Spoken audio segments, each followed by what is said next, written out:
Presented by MRS Music.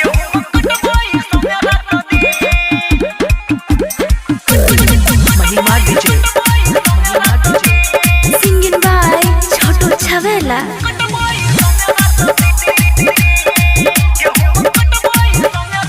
गेहूं काटे सैया जइबो न खेत में हो छै दर्द बड़ी हमरा हो पेट में हे राजा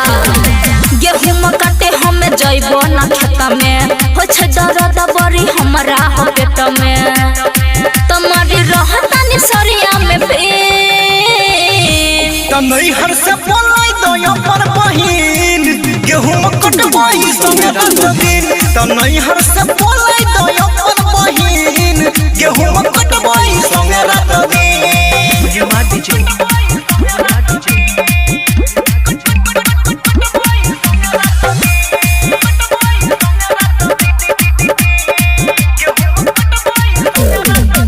कोचिंग क्लास में छोटकी करेली पढ़ाई वो करा के आवे ना दी है राजा हमर माई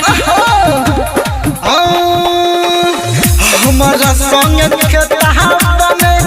हाथ दी बधाई बाहर तू दिक्कत में रानी समय उहे जाई बुझलो रवा उठ जाई बाजी जबते तनई हर से बोलाई दया पर बहिन गेहूं कटवाई संगे रात दिन तनई हर से बोलाई दया पर बहिन गेहूं कटवाई संगे रात दिन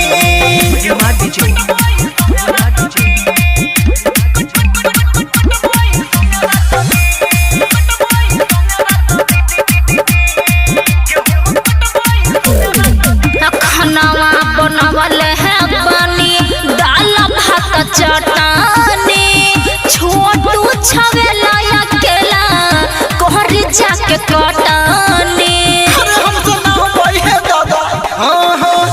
मजबूरी बुझे लो ना धामी अपना साई के जल्दी से पहुंचा दी है बोला अपना भाई के महादेव करी न कमाई पसीन